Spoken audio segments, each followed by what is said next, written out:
kalau memang ini mau diseriusin akan sangat bagus sekali, tapi kita juga harus mikir bargaining powernya Juve apa. Jadi harus ada juga kayak apa ya, kayak pemain-pemain yang join ke Juve nih harus diberikan kayak semacam assurance atau safety net. Kalau oke, kita mau ngebalikin lagi core Italia di Juve, tapi at the same time gue bisa janjikan pemain-pemain potensial ini dikasih kesempatan main. Itu nanti pinter-pinternya pelatih deh tuh nge-roll. Karena kita harus sama-sama tahu core Juventus saat ini yang pemain Italia dan memang megang paling cuman Cambiaso sama Locatelli. Sisanya kan ya masih up and down, termasuk di Gregorio juga masih up and down. Jadi menurut gue memang pengembangannya yang harus diperbaiki ya, mungkin dengan mundurnya kemarin ketua FIGC. Kalau terpilih ketua yang baru mungkin ada perkembangan mungkin, tapi kan nggak tahu sekarang, belum kepilih juga orangnya. Kalau menurut gue kendalanya di situ. Core Juve ya kita nggak bisa pungkirin juga, tapi itu bukan satu-satunya faktor utama penyebab kegagalan Italia. Kendalanya itu sih menurut gue, karena klub-klub Italia ini seperti kalau udah tahu nih ada yang jago, tapi dia masih muda, pasti dipatok harga mahal banget.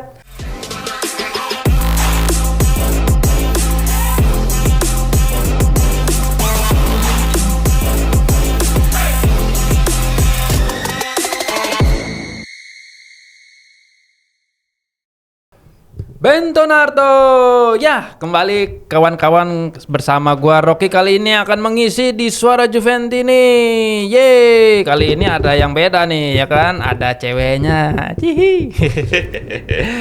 Baik, seperti biasa gua akan menemani kalian untuk mengisi materi-materi yang akan kita bahas kali ini.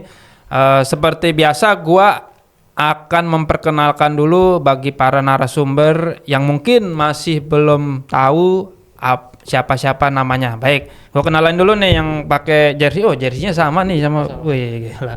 Dengan Mas siapa, Mas? Dengan gue seperti biasa Ali, kita ngobrol santai hari ini. Ngobrol santai. Okay. Udah. Udah. Oh, udah gitu aja. Oh, nggak usah pakai daerah ya, nggak usah ya.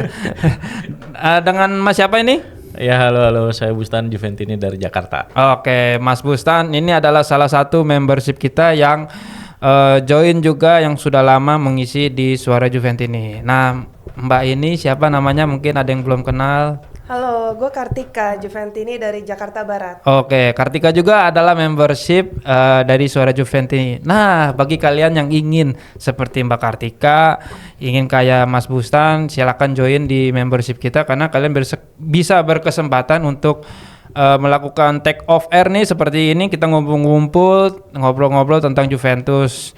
Dan jangan lupa juga untuk di subscribe juga channel kita karena kalian bisa tahu nih ada channel yang bisa beropini mengenai Juventus. Ada tuh di deskripsi channel kita, kontak aja personnya aja di situ. Langsung aja, nggak usah ragu-ragu ya.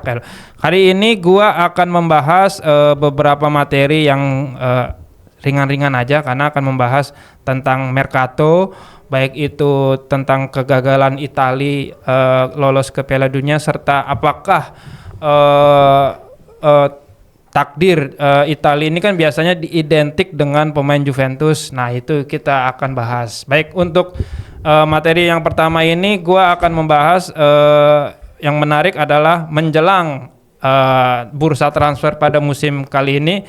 Juventus itu ingin kembali membangun sebagai Italian core atau di dalam skuadnya itu banyak mengisi dengan berwarga negaraan Italia karena kan hampir musim-musim kemarin itu jarang ya, hampir dikit ya yang untuk pemain warga negara Italia.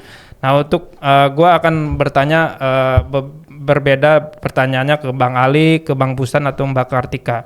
Nah, menurut Mas Ali nih kira-kira apakah benar-benar serius nih untuk Juventus ini untuk membangun core dari Italia dalam skuadnya ataukah ini cuma sebagai wacana aja karena emosional, karena yang dulu-dulu kita terbuai karena banyak diisi oleh pemain-pemain Italia. Silakan Mas Ali. Oke, sebenarnya wacana untuk mengembalikan Juve kembali ke core Italia ini kalau menurut gue sih make sense ya. Karena tapi ada tapinya, nggak semerta-merta semua pemain Italia yang promising gitu langsung ditarik aja karena sama-sama kita tahu sebenarnya permasalahan di Liga Italia dan timnas Italia itu kan at least dari post Covid dari 5 tahun terakhir itu kan memang yang namanya pemain muda itu jarang dikasih kesempatan, pemain potensial itu jarang dikasih kesempatan, lebih gampang manfaatin pemain yang udah jadi. Ini nanti kita bahas implikasinya ke timnas Italia dan berujung kepada ya bakat-bakat Italia yang tadinya siap tuai itu nggak pernah ada yang siap dan jatuhnya satu dua ketimpangan finansial yang bedanya jauh banget lah antara tim Italia sama tim luar Italia. At least tim top 3 Italia itu Juve yang secara finansial ya, Juve, Inter, let's say Milan itu sekarang itu bisa bersaingnya itu sama tim IPL mid table kayak Aston Villa, Nottingham Forest itu tuh bersaingnya tuh setaranya sama itu. Kalau udah mulai ada satu Liverpool, Arsenal, MU, City entering the price bids udah nggak bakal sanggup kita, udah mendingan lepas deh. Itu juga yang ngebuat pemain-pemain promising Italia udah mulai banyak yang keluar nih kayak siapa? Savona udah mulai keluar, Kayode juga itu nanti kita bahas ya. Jadi memang kalau memang ini mau diseriusin akan sangat bagus sekali, tapi kita juga harus mikir bargaining powernya Juve apa. Jadi harus ada juga kayak pemain-pemain yang join ke Juve nih harus diberikan kayak semacam assurance atau safety net. Kalau kita mau ngebalikin lagi core Italia di Juve, tapi at the same time gue bisa janjikan pemain-pemain potensial ini dikasih kesempatan main. Itu nanti pinter-pinternya pelatih deh tuh nge-roll. Karena kita harus sama-sama tahu core Juventus saat ini yang pemain Italia dan memang megang paling cuma Cambiaso sama Locatelli. Sisanya kan ya masih up and down, termasuk Di Gregorio juga masih up and down sebagai kiper kan gitu. Jadi ya memang ini ide yang bagus, tapi kita butuh lihat lebih lanjut gimana penerapannya nanti. Jadi butuh waktu dulu ya kan? Tapi memang harus dicoba, harus dicoba dan harus diseriusin. Kalau nggak mulai dari sekarang dan momentumnya lagi pas kan, kita kita kan sama-sama lihat tuh timnasnya begitu tuh. Lu sih kan mulai ada selentingan kayak gitu. Pemain muda nggak pernah dikasih kesempatan sih. Nah ini memang udah harusnya saatnya berubah. Oke, baik. Terima kasih Mas Ali. Nah kan ada macam-macam nama Michael Kayode, terusnya Matteo Retegui, terusnya ada Marco Palestra. Nah, gua bertanya ke Mas Bustan, kira-kira nih muncul nama-nama kayak Kayode dan Palestra, apakah ini mereka sudah cocok nih untuk join di Juve untuk musim depan? Dari sisi profil pemainnya, apakah masuk dalam skemanya Spalletti nih? Ya kalau dibilang Kayode sama Palestra, mereka sebenarnya pemain yang bagus ya, pemain yang bagus gitu. Meskipun mungkin sekarang harganya udah cukup mahal ya, karena Kayode sendiri itu mainnya cukup bagus di Brentford dan lumayan bersinar ya, meskipun gak dipanggil timnas. Dan untuk di Liga Italia sendiri di Serie A itu Palestra udah bagus banget di musim ini gitu dan lumayan mencuri perhatian kan. Walaupun sekarang juga memang Atalanta ngasih price tag yang lumayan mahal gitu. Tapi kalau dibilang apakah mereka berdua itu cocok dengan skema Spalletti, jadi tergantung lagi gitu Spalletti-nya mau main kayak apa di musim depan. Karena kalau Spalletti main 4 back, mereka nggak pakai. Karena dengan skema 4 back, right back-nya itu pasti yang akan lebih bertahan. Dan Tipikalnya mereka attacking banget ya mereka. Dan mereka lebih attacking gitu secara ini. Dan mereka cocoknya di right wing back mungkin ya. Makanya kalau skema 3 back mungkin mereka lebih cocok. Kalau skema 4 back itu mereka akan pakai Kalulu gitu. Atau yang stepnya dengan Kalulu di sebelah kanan. Karena di kirinya ada Cambiaso, kecuali mau di shift. Jadi yang lebih defensif itu di sebelah kanan. Jadi kalau mau pakai yang lebih defensif sebelah kiri, itu berarti kalau nggak Kelly Cabal gitu. Mau nggak? Cabal ya kalau main sama Cabal. Cabal. Kalau mau kayak gitu. Jadi akan beli Palestra dan Kayode untuk right back, tapi yang di kirinya Cabal atau Kelly. Itu kan kayaknya mending lebih bagus pertahankan Kalulu aja gitu untuk di kanan. Kalau misalnya mau pakai 4 back. Kalau 3 back ya cocok-cocok aja gitu Kayode atau Palestra bersaing dengan McKennie untuk memperebutkan right wing back. Itu aja sih kalau dibilang kecocokan. Oke. Nah, gua ke Mbak Kartika nih kan tadi gua sebutin ada 3 main, salah satunya Matteo Retegui. Nah, menurut Mbak Kartika nih apakah cukup untuk meningkatkan kualitas serangannya Juventus atau ini cuma gosip-gosip belaka aja nih untuk Retegui nih? Apakah dia cuma Juventus lebih memilih striker dengan dia kan agak nggak terlalu tinggi ya, apakah tetap mau milih striker yang tinggi apa tetap Retegui nih? Menurut gua, Ya. kalaupun bener Juventus mau ngincer Retegui, kurang sih. Kurang. Kemarin lihat kan di Azzurri kan, Iya. karena Retegui sejak pindah ke Arab turun jauh ya. Dia kan sebelumnya top skor Serie A kan, Iya. tapi sejak main di Arab, kok kemarin pas di Azzurri melempem nih. Kita punya Dusan Vlahovic kan, Iya. walaupun lagi cedera, tapi kita juga punya Boga, Jonathan Davids ya lumayan lah. Tapi kalau Juve mau Retegui menurut gua kurang, karena dia pasti harganya lumayan, karena dia mahal kan. Gajinya juga Gajinya juga lumayan gede. Kalau mau bener cari striker yang ukurannya nggak terlalu tinggi seperti Retegui, mungkin kelasnya dinaikin ya, itu juga kalau uangnya ada. Balik lagi harga kan. Sekarang Juve lagi bergelut dengan kontrak Dusan Vlahovic nih, karena dia bolak-balik cedera. Kalaupun gajinya mau diturunin, apakah worth it gitu? Tapi balik lagi, kita butuh yang lebih dari seorang Retegui buat jadi striker Juve. Kalau enggak nanti sama aja kayak si Openda. Itu The Lord. Nyebutnya aja susah ya kayak gitu ya. main aja udah nggak pernah sekarang ya. Iya bingung kan. Nanti sama aja kayak Openda kejadiannya. Udah beli mahal tapi dicadangin, malah gua nggak lihat Openda semalam di mana ya. Nggak ada. Nyebutnya nggak ada yang enak ya mukanya Openda sama Kabal. Ya itu menurut gua. Oke, baik, terima kasih Mbak Kartika atas opininya. Nah, gua akan lanjut ke materi yang kedua.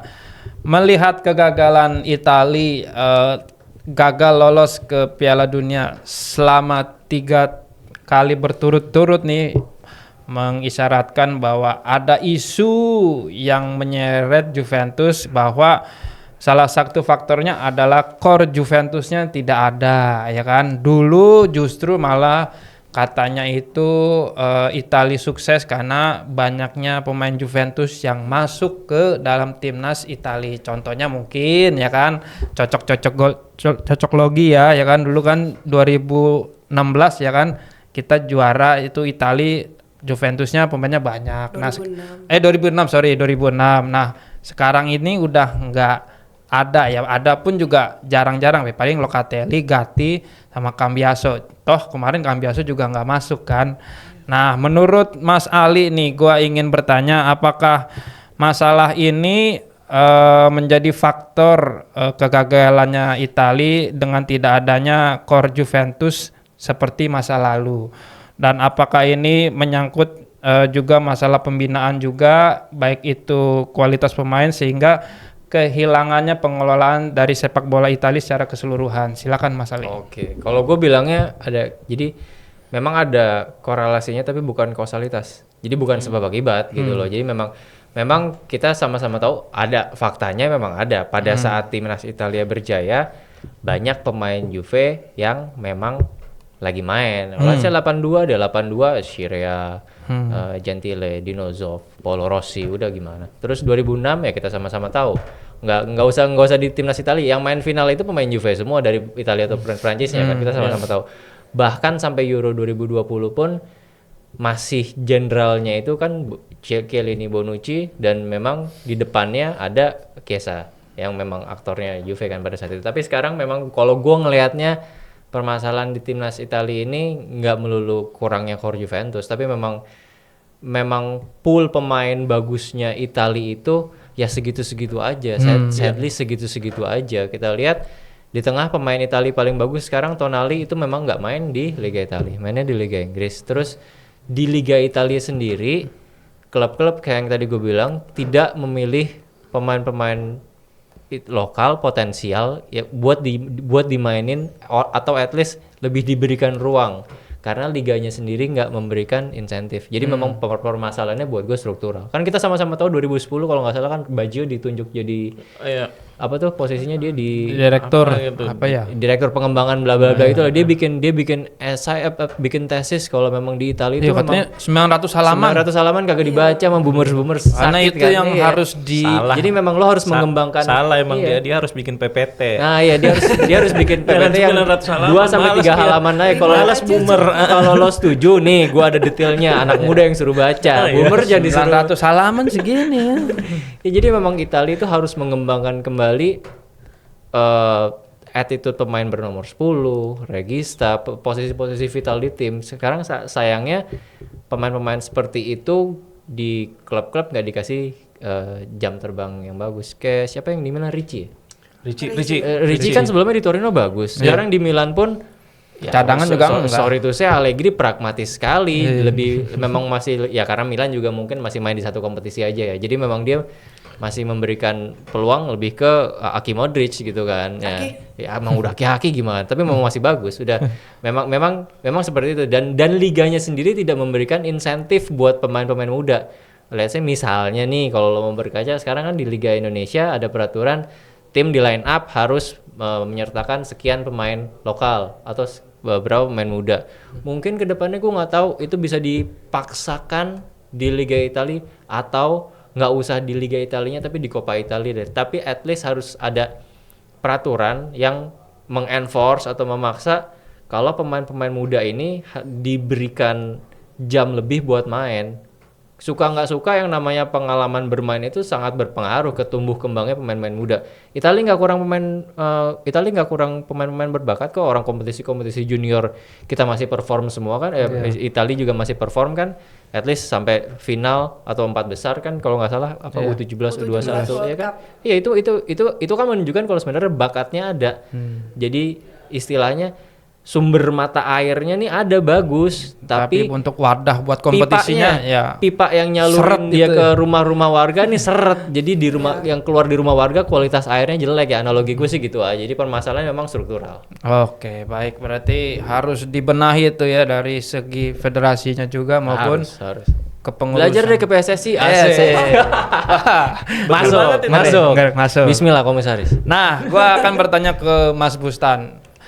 Emang masih perlukah di 2016 di zaman sepak modern seperti ini kor-koran tuh ya kan kayak kor Juventus. Nah, kayak kita lihat nih Brazil terusnya si Argentina ya kan notabene dengan tim negara kualitas atas tapi nggak pakai kor-koran nih, apakah masih diperlukan nih di zaman sepak bola modern seperti ini nih? Sebenarnya kan istilah kor-koran itu karena dibilang mungkin karena main bersama di klub gitu, jadi saling pengertiannya udah bagus gitu kan. Tapi kalau zaman sekarang sih kayaknya saya setuju tadi dengan yang dibilang Mas Ali gitu. Kalau permasalahannya itu bukan lebih ke kor-koran itu, tapi permasalahannya lebih kompleks gitu kepada federasi lah, bagaimana pembinaan pemain muda gitu. Jadi masalah isu ya kan jadinya sebenarnya itu tuh jadi isu tuh gara-gara ya memang nggak ada pemain Juve-nya nih bukan gitu. Pemain-pemain Italia itu at least 5-10 tahun terakhir kan nggak ada yang mau merantau gitu kan. Jadi makanya nyaman di liga sendiri ya, makanya jadi ada Juve Core atau backbone gitu. Iya benar. Itu tahun-tahun yang dulu-dulu ya. Mereka malas merantau gitu, tapi sekarang malah banyak gitu yang merantau. Nah, kalau dibilang ini ya pembinaan itu, kalau dulu itu timnas Jerman kan mereka setelah gagal itu mereka bikin kayak program itu pemain-pemain di akademi itu harus main seperti ini gitu. Pemainnya jadi pemain-pemainnya itu udah dibentuk, mereka harus bisa punya skill kayak gini, pemahaman taktik kayak gini, dan bahkan mainnya untuk di klub-klub itu sudah distandarkan gitu. Kayak semacam Villanesia ya, kayak Villanesia. Makanya gue bilang belajar sama PSSI. Mereka belajar kayaknya dari PSSI itu. Apa perlu menyelenggarakan piala suratin kayak gitu? Enggak perlu ya. Rumornya nanti FIFA Series Indonesia lawan Italia. Oh iya. Bikin rumor aja gitu. Iya, jadi dengan pembinaan itu kan Jerman akhirnya berhasil ya untuk membentuk tim.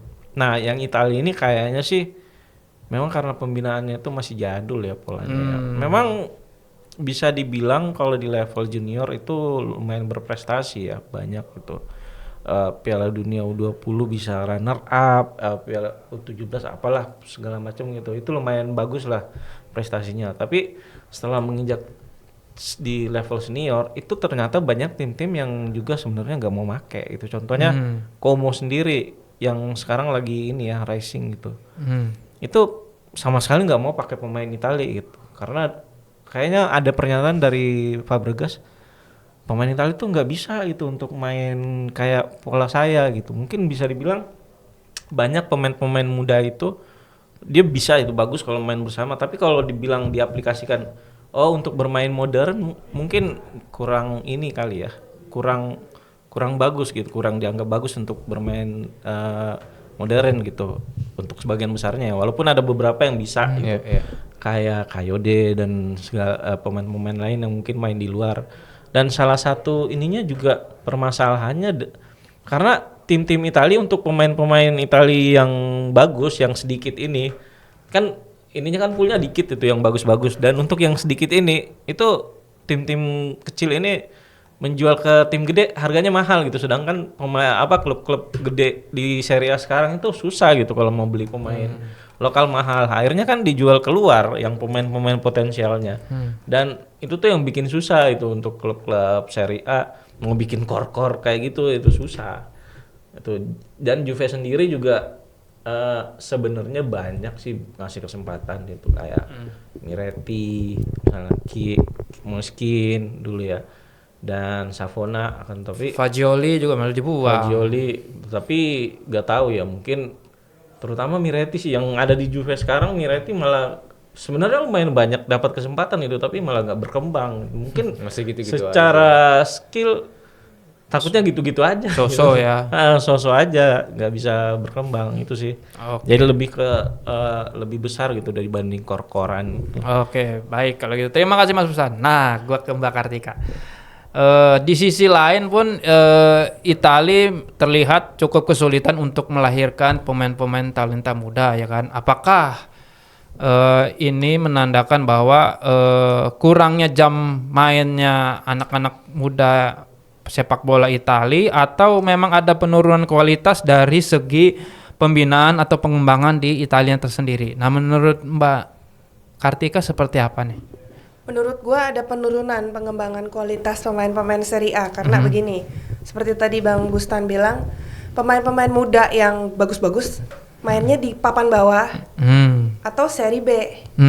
Sementara seperti kita nonton beberapa waktu belakangan, Gattuso cuma nonton di pertandingan top 10. Iya kan? Dia nggak nonton tuh, di atas 10 dia udah nggak nonton. Artinya kan dia nyari pemain dari top 10 klub Serie A.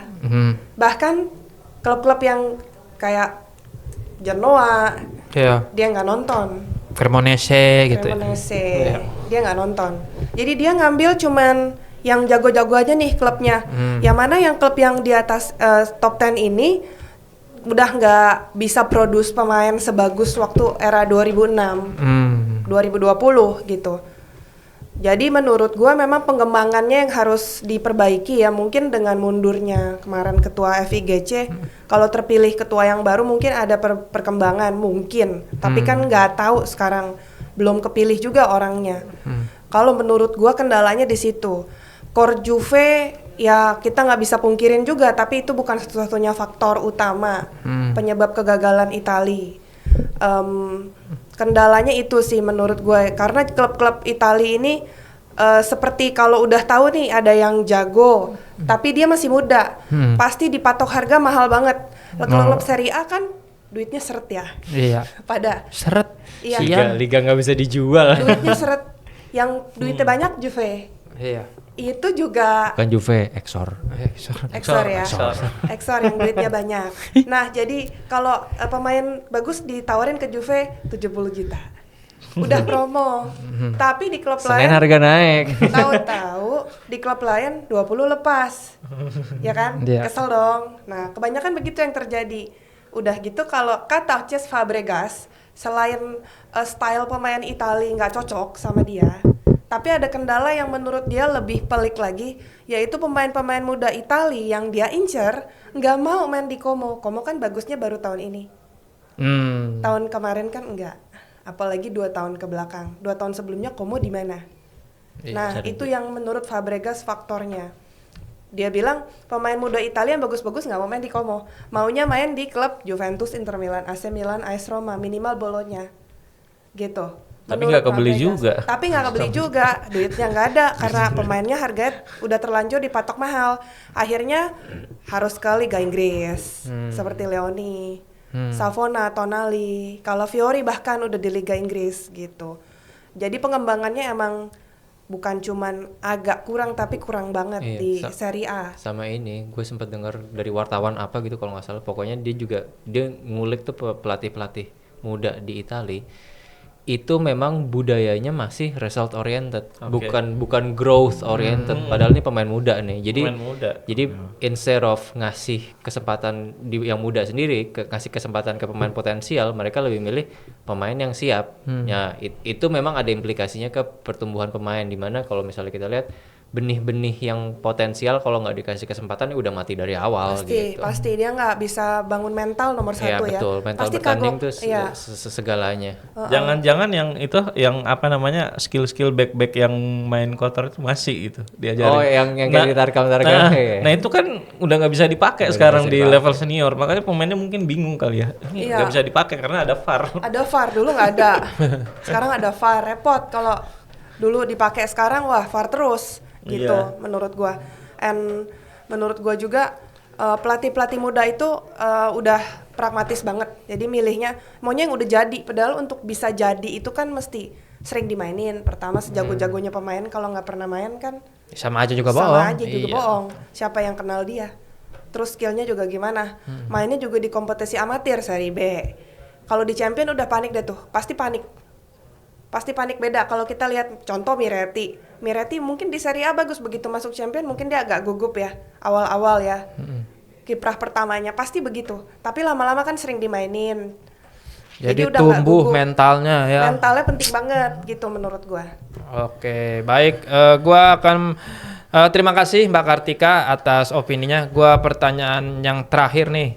Dengar-dengar Mercato untuk musim depan Spalletti ingin bereuni ya kan dengan pemain-pemain yang pernah diasuhnya saat melatih Napoli seperti Kim Min-jae sama Anguissa. Nah, apakah proses instan dari Spalletti ini bisa meningkatkan persentase mendapatkan Scudetto itu lebih besar, atau apakah hanya ini cuma filosofi pelatih biasa aja sementara kayak gitu? Nah, gue akan bertanya ke Mas Ali ini, kira-kira apakah momentum ini bisa menjadi chemistry yang instan untuk membangun kompetisi atau mengejar Scudetto dalam waktu cepat, atau emang sudah tidak relevan lagi nih kalau Juventus itu mengambil dengan pelatih untuk CLBK lagi nih pemain-pemainnya yang dulu. Kira-kira gimana Mas Ali? Tapi memang harus dimonitor juga performa terkini dari pemain-pemain tersebut. Kalau kita lihat, lah Anguissa kalau nggak salah sih masih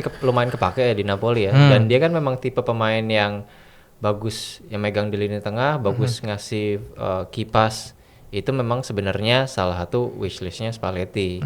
Jadi memang bisa jadi opsi juga. Tapi kalau misalnya Kim Min-jae ketika dulu di Napoli dia bagus banget sebagai penggantinya Koulibaly ya kalau nggak salah dulu kan pas di Napoli. Tapi kan sekarang sendiri dia dibayar lagi jarang main. Nah kan balik lagi ke pembicaraan kita sebelumnya, lack of playing time ini kan mungkin bisa berpengaruh juga ke performa pemain. Meskipun sebelumnya dia udah pernah main di Napoli yang merasakan atmosfer sepak bola Italia. Jadi tapi akan jadi tanda tanya juga. Jadi sebenarnya kalau misalnya si bos nih ngebawa pegawai-pegawainya yang dulu pernah kerja bareng karena ini bawa satu gerbong gitu. Sebenarnya make sense, tapi balik lagi harus dilihat juga performa terkini pemainnya tuh kayak gimana. Gitu aja sih sebenarnya. Intinya kalau mau lo bawa, lo kemarin ini bagus apa enggak gitu ya. Tes lagi ya kan. Enggak ada nepotisme ya berarti. Enggak boleh. Boleh. Nah, gua ke Mas Bustan nih terkait nama Kim Min-jae di Napoli kan dominan sekali nih. Tapi sekarang sulit mendapatkan tempat di Bayern Munich. Nah, kira-kira penurunan performance ini apa akan mempengaruhi cerminan dia, kualitasnya dia saat akan direkrut oleh Spalletti lagi? Kira-kira gimana nih? Ya kalau dari segi nama sih harusnya ini ya, semua Juventus ini setuju ya. Setuju gitu dengan Kim Min-jae, apalagi dia juga pernah Scudetto itu dengan Napoli dan dengan Spalletti juga ya. Karena kalau dilihat dari back sekarang kan bisa dibilang kalau masuk Kim Min-jae dia udah bisa geser Lord kita di sebelah kiri, Lord Kelly gitu. Jadi dengan dia bisa menggeser Lord Kelly, ya harusnya pertahanan Juve jadi lebih kuat ya kalau dari sisi nama itu. Cuman K-pop papa ini. Tapi kalau dibilang apa namanya? Ya dari segi marketing juga bagus ya berarti.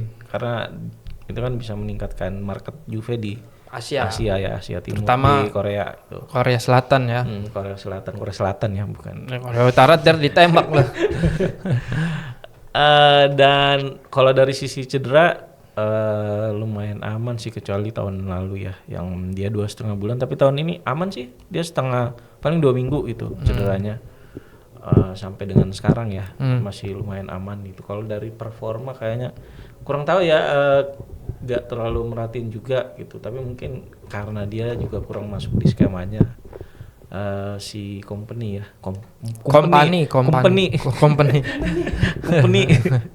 gak masuk di skemanya company gitu. Jadi mungkin dia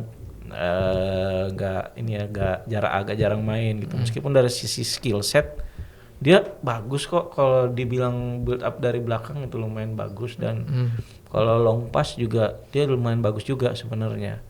Jadi kalau dari sisi skill sih harusnya bagus ya, cocok. Cuman ini juga sih benar dibilang Mas Ali tadi gitu, bahwa takutnya ada penurunan performa gitu, tapi harusnya sih nggak terlalu jauh ya penurunannya itu. Dan mungkin ya dengan dilatih oleh Spalletti mungkin bisa kembali lagi performanya seperti pas di Napoli dulu. Oke, baik, terima kasih. Nah, terakhir nih untuk ke Mbak Kartika.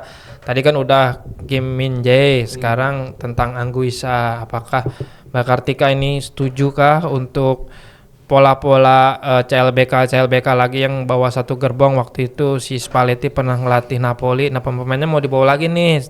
Ternyata si Anguissa jadi incarannya Spalletti untuk musim depan. Nah, menurut Mbak Kartika, melihat Anguissa itu seperti apa? Karena kan dia gelandang yang kuat, terus fisiknya juga oke. Apakah ini menjadi penyokong atau pelengkapnya Locatelli dan Thuram yang jika masih berada di Juventus di 2027 musim depan? Gimana? Menurut gua buat backup aja sih cukup ya Anguissa. Tapi kalau pengganti belum. Karena requirement-nya mesti lebih dari Locatelli dan Thuram. Anguissa masih middle lah, average menurut gua. Cuma dia umurnya masih muda sih. Buat backup boleh lah, kelas backup. Jadi kalau cedera atau kena kartu daripada kena merah, Anguissa ganti boleh. Tapi kalau buat pengganti belum. Kualifikasinya dia belum. Belum. Ya. Menurut gua. Oke, baik. Musim ini juga lumayan sering cedera ya. Iya, dia agak-agak tuh. Dia Napoli. Berarti ini jangan kayak beli siapa lagi Kabal ya kemarin tuh. Toto ACL. Iya. Toto ACL. Baru juga sampai. Baik, jadi oke aja. Asal cuma jadi pelengkap aja ya, untuk main-main di Copa ya kan, mungkin main di Copa, untuk pengganti kalau masalah kebugaran pemain intinya mungkin masih bisa jadi alternatif Spalletti jika benar-benar merekrut Anguissa. Nah, buat para kawan-kawan gimana nih? Mungkin bisa tulis di kolom komentar kira-kira cocok nggak nih untuk Spalletti CLBK dengan pemain-pemain yang dulu. Jangan-jangan Osimhen lagi balik lagi nih. Nggak mungkin ya. Kan udah ada klausul susah ya. Urusannya. Jangan cuma itu yang ditulis komen. Tentang Italia tadi juga lagi seru tuh. Oh iya. Kan gue rasa case Italia nggak lolos Piala Dunia ini akan terus relevan sampai nanti lolos. Nggak cuma 2 minggu ini, akan terus relevan sampai nanti lolos. Siap-siap. Terus calon ketuanya belum ada ya ketua ya? Belum. Enrico Tohiro enggak? Enggak. Aku kira mau 3 posisi, beda-beda. Cukup. Cukup 2 posisi aja. Wah, kalau saya mah udah pindah kali warga negara Itali kali gua. Baik, terima kasih teman-teman semua, baik Mas Ali, Mas Bustan, Mbak Kartika atas waktunya untuk mengisi materi kali ini. Terima kasih juga buat teman-teman yang selalu menonton untuk Suara Juventus ini, dan jangan lupa juga nggak bosan-bosan gua ngingetin join untuk membership kita, karena kalian bisa nih ngobrol-ngobrol tawa-tawa kayak gini di off air ya kan, atau enggak di online juga bisa berkesempatan untuk mengutarakan tentang pendapatnya tentang Juventus, entahkah unek-unek tentang Juventus apapun kayak gitu. Ngeledekin rezim juga boleh, rezim FIGC. Rezim Pelatihan FIGC, Juve. iya, aku belum lolos kalian. Nah, di situ ada kontak personnya di deskripsi channel kita. Nah, jangan lupa juga untuk di subscribe nih channel kita, karena dengan begitu channel kita ini bisa berkembang lagi di kedepannya. Jangan lupa juga tulis kolom komentar baik saran, kritik atau apapun, dan di share juga nih ke teman-teman yang belum tahu ada channel Suara Juventus ini. Akhir kata dari gua, terima kasih, mohon maaf jika ada salah-salah. Terakhir katanya apa? Fino alla fine. Forza Juve.